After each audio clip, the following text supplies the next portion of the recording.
Hello everyone, my name is Lydia, and isn't that bear so cute? We found him a little bit ago in the lobby because in our apartment lobby, people just sort of put free stuff down there for the community if anybody wants to take something, and it was so cute. Okay, so sorry, this might just be something that I should probably pause the camera for to fix it, but I wanted to show you guys that because he was in such close range. Anyhow, today I wanted to talk about kind of a big milestone for me, but I need to adjust this better. Hi there, I feel like this is better. You can kind of get a sneak peek at my dog down there, but got coffee today. And I wanted to talk about a milestone. Because today, well, this actually happened a couple days ago, but the other day, while we were walking, Miss Sophie, I stumbled upon a moth.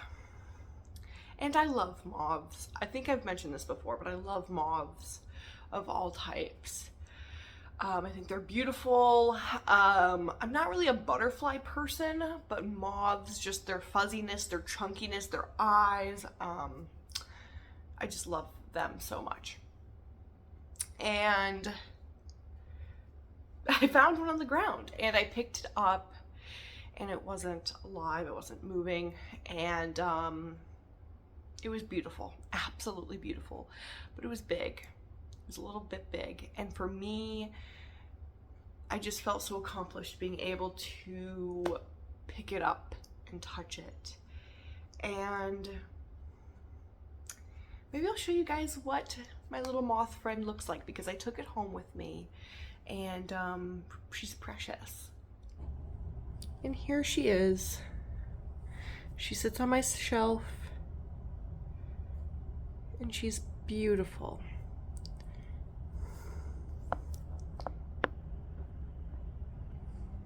Turned her face around for you. And now I flipped her over for you. I mean, her face is just so cute.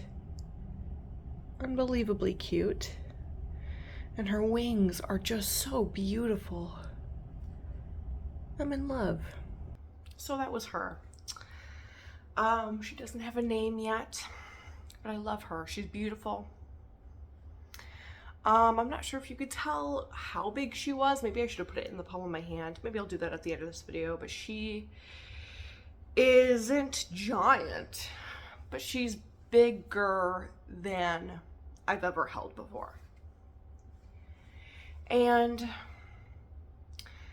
when I lived at the cottage before I was homeless, I found a different moth outside. And I placed it on my shelf next to all of my music boxes, because I have collected music boxes since before I was born. And I loved having that moth there, but there was just, because I didn't know where I was gonna live, I ended up just placing that one outside and leaving it there. And I felt so kind of like, dang, that makes me so sad that I have to leave my moth friend.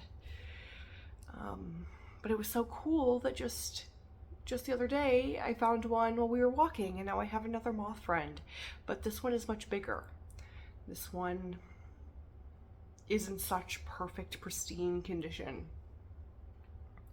as well. And I just felt so proud of myself that I worked on my nervous system enough to be able to hold her. Because when I held the last moth that I had that was a little bit smaller, I felt like that was a big win for me, because I am a person who has previously in my life experienced high fight or flight towards pretty much anything that you can imagine having fight or flight about or towards. And my nervous system was just Yeah, I don't know. Really struggling, really going through it. And so, you know, any bug, spiders, always tried to appreciate bugs. I did appreciate them. I just always tried to be comfortable with them. I would try to observe them without being squeamish, but I had a severe like fight or flight reaction to most bugs, most flying critters especially. Yeah, I have since then overcome my fear of spiders, although I still feel cautious around really big spiders, but I have overcome my fight or flight fear towards them. But it was so reassuring coming across this moth and holding it in my hand and being able to observe it without feeling jittery, feeling like I am, excuse me, without feeling like I'm in danger, without feeling terrified in some capacity. And I think that just goes to show how much healing I have done towards my nervous system regulation. That's a beautiful thing. In the past, I used to think about how I love moths so much that if I ever decided to keep moths, especially silk moths, because I'm so interested in creating piece silk and discovering what that process would look like. And in order to do that, you know, keeping the silk moths would be, at the time I thought that would be a big challenge for me. I thought that would be really hard, even though they're so cute and they are these amazing creatures, and taking their remains, their silk remains, wouldn't be doing anything to harm them if you're doing it in a peaceful way and you aren't doing it the traditional silk way. But I have been interested in researching the process of making piece silk because it has been, up until recently, extremely difficult, in fact, for me to research piece silk and research how to use silk in a way that doesn't harm the moths. That has been, over the past several years, something that I've been occasionally trying to look up, and it's been, the information was so hard for me to find before. Until the last couple of years, the information has been out there more, and I've been able to really deep dive into it. It's been such an adventure because I just love the concept of watching these moths grow into what they're supposed to be, these beautiful creatures, and then using their cocoon remainders to also spin and create into these beautiful garments. I think that would be so much fun, or at least add into my artwork, because of course it takes a tremendous amount of silk to even create a full garment. But I just think that would be spectacular. And the process in general between animal to product is amazing to me when it's done in a very peaceful way. Like, I am so excited to one day own sheep and go through that whole process of spinning and then using it in clothing and artwork. I am so excited for that. And I think this a similar process with moths would be so amazing, would be so exciting. And I just felt like I was one step closer to that goal one day, because I was able to hold that moth. I was able to hold that moth. And one of my favorite moths that exist are the rosy maple moth. They're those pink ones, and they've got yellow.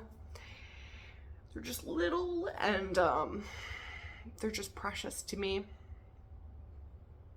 And although I don't know, how I feel about owning them, because they do exist in the wild and they exist well in the wild.